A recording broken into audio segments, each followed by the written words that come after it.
Hello students, so welcome back to channel study. देखिए, आपका chapter है फ्रेमवर्क रेफरेंस। इसमें आपको एक टॉपिक है, इसके बाद एक टॉपिक आपका और रह जाएगा। इसमें आपका टॉपिक है Galilean law of velocity and acceleration.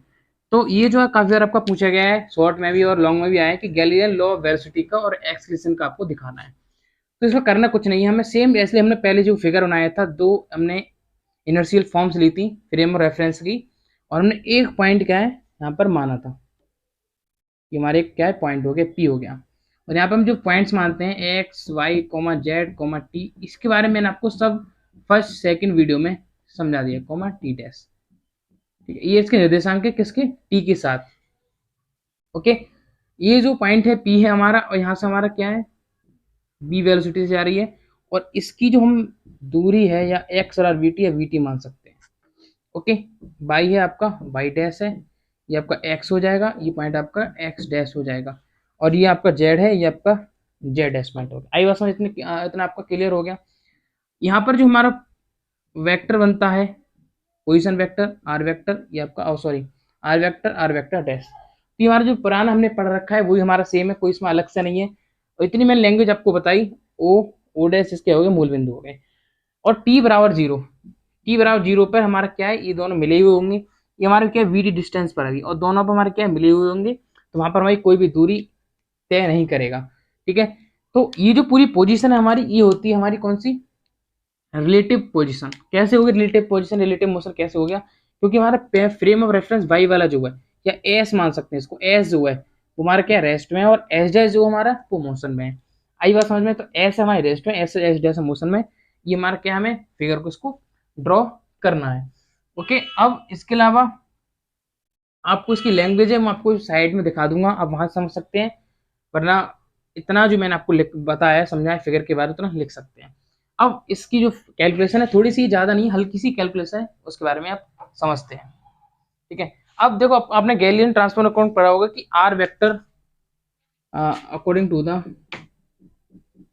To the Galilean transformation, आपने पढ़ रखा है कि आर वेक्टर बराबर आर वेक्टर डैश प्लस का वी टी, ई फॉर्म निकल कर आती है, आपने पढ़ रखी है। यहाँ से हम आर वेक्टर डैश की वैल्यू निकालेंगे, बराबर आर वेक्टर हो जाएगा माइनस का वी टी हो जाएगा। इसको करेंगे differentiation with respect to T, इसका क्या कर देंगे, डिफरेंशिएट कर देंगे टी के रेस्पेक्ट में। क्लियर है? तो इसको हो जाएगा D R vector dash upon D T, math के अकॉर्डिंग करना है हमें।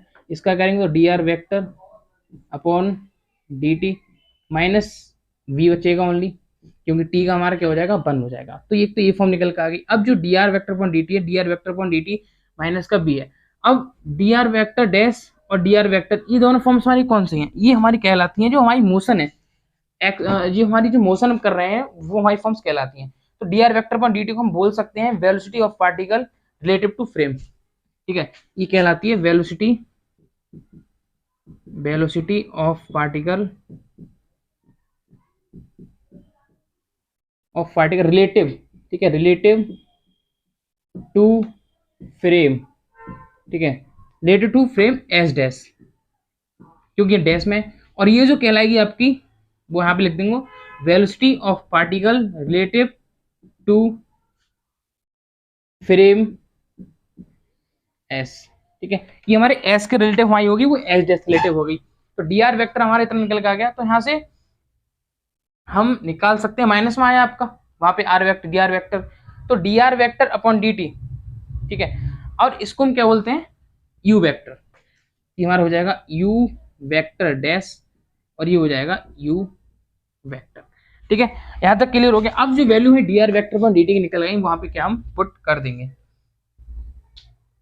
ओके, ठीक है, अब डी आर वेक्टर और डी टी, तो यहां से अगर हम यू वेक्टर की वैल्यू निकालें, यू वेक्टर इक्वल टू, तो ये तो हमारा क्या है, पॉजिटिव डैश में है, तो हम इधर को इधर ले जाएंगे, तो बड़ा कितना हो जाएगा, यू वेक्टर डैश प्लस का बी।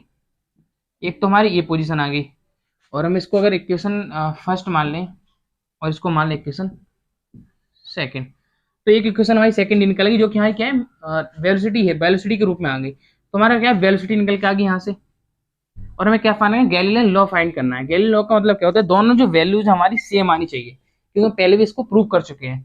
ठीक है। तो हमने क्या है, वेलोसिटी के लिए हमने इसको निकाला। अब हम क्या करेंगे, डी वेक्टर यू वेक्टर बराबर यू डैश प्लस का बी जो है उसको हम करेंगे डिफरेंशिएट करेंगे दोबारा। तो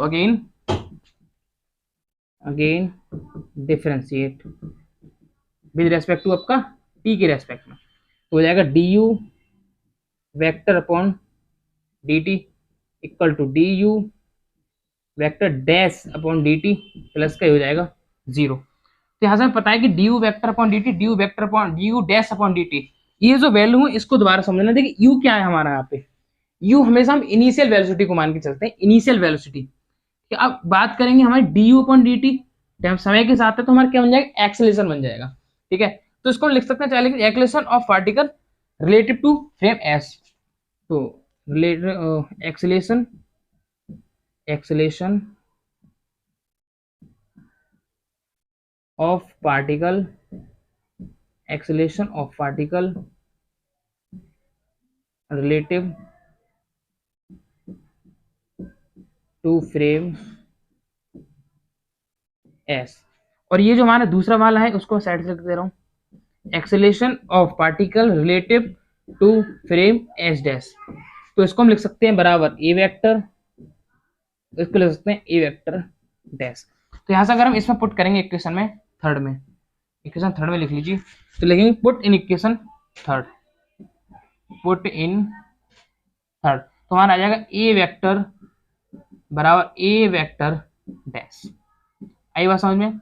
इससे हमारा क्या ए वेक्टर वाला ए वेक्टर डैश निकल के आ गया, जो कि हमारा किसको प्रूव कर रहा है, एक्सेलरेशन को, गैलीलियन एक्सेलरेशन। तो यहाँ से लिख सकते हैं क्वेश्चन फर्स्ट से क्लियर कि दो रेफरेंस फ्रेम्स, आपके दो reference frame S comma S dash जो है फ्रेम्स में प्रेजेंट ऑब्जर्व द्वारा बनेगी वेलोसिटी जो है आपकी वो इक्वल नहीं होती है। तो दो फ्रेम्स में आपकी ऑब्जर्व वेलोसिटी इक्वल नहीं होती है, एक्सेलरेशन इक्वल होता है, यही हमें प्रूव करना था। ये लिख सकते हैं, इसकी लैंग्वेज में नीचे शो कर दूंगा, इसके बाद जो हमें लिखनी होती है। ठीक है, इतना आपको समझ आ गया, हमने कुछ नहीं किया है, ये हम गैलियन ट्रांसफॉर्मेशन से जानते हैं इतना। डिफरेंशिएट किया हमने इसका, इसकी वैल्यू निकाल ली है, velocity of particle to frame S U vector होती है, हमने वैल्यू पुट कर दी, अगेन डिफरेंशिएट कर दिया। ठीक है, इसको निकाली वैल्यू, इसकी निकाल ली। ठीक है, इसकी लैंग्वेज में आपको शो करा दी लास्ट इसके नीचे, और ये आपकी वैल्यू मैथमेटिकल निकल कर आ गई, और बाकी मैं आगे शो करा दूंगा। ठीक है, अब बात करते हैं नेक्स्ट टॉपिक की, जो कि आपको कराऊंगा मैं नोटबुक पर, क्योंकि वो आपका थ्योरी बेस्ड है पूरा, तो थ्योरी। ओके, अब देखिए नेक्स्ट टॉपिक है गैलीलियन इनवेरिएंस। तो इनमें क्या है कि गैलीलियन ने कई टाइप के फिजिक्स को समझाया था यहाँ पे, तो कैसे मैं आपको समझाऊंगा।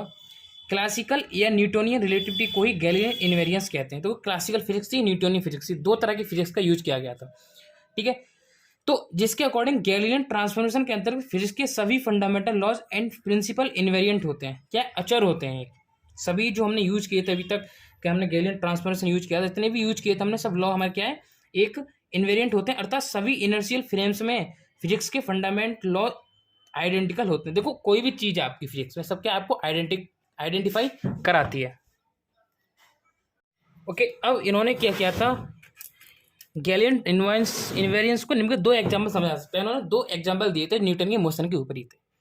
ठीक है, पहला था न्यूटन्स लॉ ऑफ मोशन, जो आपने सबने पढ़ रखा है। तो Newton second law of motion, motion का वास्तविक नियम है, और इसमें फर्स्ट लॉ शामिल होता है। सेकंड लॉ में क्या है, फर्स्ट लॉ शामिल होता है। इसमें उन्होंने कहा था कि मूवमेंट ऑफ इनर्शिया आपका डिस्प्लेसमेंट का होता है। ठीक है, तो इस नियम के एग्जामिनेशन से मानते हैं कि इनर्शियल फ्रेम्स एस में स्थित एम मास पर एक फोर्स एफ लगता है। तो हमने अभी जो आपको किया था इनर्शियल फ्रेम में, उस पर एक फोर्स क्या है, एस लगता है। According to the Newton second law, उन्होंने कहा था कि पी आपका जो होता है, ठीक है, पी बराबर M B moment of inertia upon D T, F बराबर D P upon D T, इसको हमने क्या कर दिया, डी पी बराबर एम बी की हमने यू का यूज कर लिया, इनर्शियल वेलोसिटी का यूज कर लिया, एम बाहर ले लिया हमने, इसका डिफरेंस किया। तो but D U vector upon D T बराबर एक्सेलरेशन फ्रेम एस बराबर ए वेक्टर होता है, जो कि मैंने आपको अभी समझाया था। तो एफ वेक्टर बराबर एम वेक्टर आ गया। सिमिलरली यदि फ्रेम एच डैश में एग्जैक्ट फोर्स एफ वेक्टर है, तब एक्सेलरेशन हो, तब एफ वेक्टर डैश बराबर एम वेक्टर डैश। तो इसके according, but according to the Galilean law of acceleration, आपने अभी तैयार किया था कि according to the Galilean law of acceleration क्या होता है कि ए वेक्टर बराबर ए वेक्टर डैश। तो फ्रॉम इक्वेशन फर्स्ट से हमने क्या किया कि एफ बराबर एफ डैश आया, क्योंकि दोनों वैल्यू क्या है, सेम है हमारी। तो वहां से एफ वेक्टर बराबर एफ वेक्टर डैश। तो इस प्रकार क्लियर है कि मास एम पर दोनों inertial frames S and S dash में इक्वल फोर्स लगता है। दोनों में क्या है, एस और एस डैश में इक्वल फोर्स हमारा लगता है, अर्थात गैलीलियन ट्रांसफॉर्मेशन के अंतर्गत Newton's law of motion invariant होता है। तो देखो इन्वेंट मतलब अचल होता है। अब दोनों हमारे क्या वैल्यू सेम आ रही है, तो हमारे क्या अंतर्गत न्यूटन्स लॉ जो है मोशन है वो इन्वेरिएंट हो जाते हैं जब ए वेक्टर हमारा ए वेक्टर बराबर ए डैश है। ठीक है, एक टॉपिक है इसमें आपका second, conservation law of linear momentum. ये आपका सेकंड लॉ के ऊपर है। तो कंजर्वेशन लॉ, यदि किसी सिस्टम ऑफ पार्टिकल्स पर लगने वाला टोटल एक्सटर्नल फोर्स, मान लो किसी पार्टिकल पर अगर हम एक्सटर्नल या वाई फोर्स लगा रहे हैं, why force external force absent हो अर्थात एक्सटर्नल फोर्स जीरो हो, तो सिस्टम का लीनियर मोमेंटम कांस्टेंट रहता है। ठीक है, यदि हम किसी सिस्टम ऑफ पार्टिकल्स पर अगर टोटल एक्सटर्नल फोर्स क्या लगा रहे हैं, वो हमारे क्या एक्सटर्नल फोर्स जीरो हो, ठीक है, तो टोटल लीनियर मोमेंटम क्या होता है हमारा कांस्टेंट रहता है। मान लो पी बराबर एम भी होता है, एफ बराबर एम ए होता है। ठीक है, तो एफ बराबर टोटल फोर्स क्या है, एक भारी फोर्स जीरो कर दें तो पूरी वैल्यू क्या हमारी कांस्टेंट आ जाती है। Conservation law of linear momentum के इनवेरियंस को समझने के लिए m1 एंड m2 मास के पार्टिकल्स के बीच कॉलिजन को एग्जामिन करते हैं। तो दोनों को हमको समझने के लिए हमने क्या किया, कॉलिजन संघट कराया, दोनों को आपस में कॉलिजन कराया दो पिंडों का। तो माना इनर्शियल फ्रेम एस में मास m1 एंड m2 की कॉलिजन से पहले वेलोसिटी u1 ut, मान ले दो जो पिंड है हमारी वो कॉलिजन से पहले उनकी वेलोसिटी क्या थी हमारी u1 ut थी, एंड कॉलिजन के बाद हमारी v1 वेक्टर v2 वेक्टर हो जाती है। ठीक है, according to the conservation law of linear momentum, ये आपने पढ़ रखा है बेसिक फर्स्ट ईयर में भी और 12th में भी। क्या होता है कि total linear momentum before collision बराबर total linear momentum after collision. तो m1 u1 vector plus m2 u2 vector m1 v1 vector plus m2 v2 vector, हमने इक्वेशन उसको फर्स्ट मान लिया। अब लेट फ्रेम एस डैश में मास m1 एंड m2 की collision से पहले velocity e1 u2 vector and collision के बाद v1 v2 वेक्टर, तब वही हम दोबारा लाइन को उसको क्या पुट कर दिए, इससे हमारा क्वेश्चन थोड़ा बड़ा लगे। तो m1 u1 vector plus m2 u2 vector equal to m1 v1 vector plus m2 v2 vector equation first होगी आपकी। ठीक है, देन u1 वेक्टर बराबर u vector minus b vector, तो u वेक्टर बराबर u vector dash plus b vector. ये आपने क्या पढ़ रखा है, जो कि मैंने आपको सेकंड वीडियो में समझाया था इसके बाद। देखिए ये क्या होता है, अगर हमारे दोनों पिंड एक ही दिशा में चल रहे हैं, ठीक है, तो हमारे u vector minus v vector अगर दोनों अलग अलग जा रहे हैं, एक ही अलग समान फ्रेम में गति कर रहे हैं, अलग अलग फ्रेम में गति कर रहे हैं, तो हमारा u vector dash plus b vector हो जाता है। तो माइनस कब आएगा, जब फ्रेम की साइड एक हो और u वेक्टर डैश तब अलग अलग आपकी गति कर रहे हो। तो u1 vector u1 dash plus b vector, u2 vector by u2 dash plus b vector. हमने कुछ नहीं, यहाँ पे u1 कर दिया, यहाँ पे u2 कर दिया। सेम हमने v1 को फाइंड करने के लिए v1 वेक्टर और v2 वेक्टर को लिख लिया। तो v1 vector dash plus b vector और v2 वेक्टर बार v2 वेक्टर प्लस b। हमने सिर्फ u को ही चेंज किया, जो कि हमारी वेलोसिटीज हैं, हमने सिर्फ इसी को ही चेंज किया वहाँ पे। अप्लाई इक्वेशन फर्स्ट, जो फर्स्ट इक्वेशन उसमें हमने अप्लाई कर दिया। तो m1 u1 की वैल्यू, m2 u2 की वैल्यू, m2 v1 की वैल्यू, m2 v2 की वैल्यू। हमने ब्रैकेट को खोल दिया। हमने क्या किया कि m1 वाले एक तरफ ले लिए, m1 u1 वाले और m2 v2 वाले एक तरफ ले लिए। जो वैल्यू हमारी कट हो रही थी, मान लो m1b m2b और m1 v हमारी कट हो रही थी, हमने इसको कट कर दिया। इक्वेशन 3 में निकल के आ गई कि m1 u1 vector plus m2 u2 vector बराबर m1 m v1 vector m2 v2 vector. Equation 3 जो इक्वेशन में निकल के आई, इक्वेशन फर्स्ट एंड सेकंड जो उससे क्लियर है कि गैलियन ट्रांसफॉर्मेशन के अंतर्गत फ्रेम एस व फ्रेम एस डैश में total linear momentum before collision total linear momentum after collision equal होता है। कि वो हमारा एफ वेक्टर वाला एफ डैश निकल के आया था। ठीक है, इसमें क्या निकल के आया है, अर्थात लीनियर मोमेंटम कांस्टेंट रहता है जब गैलियन ट्रांसफॉर्मेशन के अंतर्गत conservation law of linear momentum invariant होता है, मतलब अलग अलग प्राप्त होता है। इनवेरिएंट हमें प्राप्त हुआ है, यही गैलियन इनवेरिएंस है। ठीक है, तो यहाँ पर आपको जो चैप्टर है मैंने आपका पूरा कंप्लीट करा दिया है। फ्रेम ऑफ रेफरेंस कहीं भी कोई भी दिक्कत नहीं आने वाली है। तो आपसे रिक्वेस्ट है चैनल को प्लीज़ सब्सक्राइब कर दें। ठीक है, सब्सक्राइब जरूर कर दें। प्लस आपको अगर नोट्स चाहिए तो आपको नीचे दे दूंगा डिस्क्रिप्शन लिंक, वहाँ से आप जरूर चेकआउट करिए। चैनल को please please please please subscribe कर दीजिए।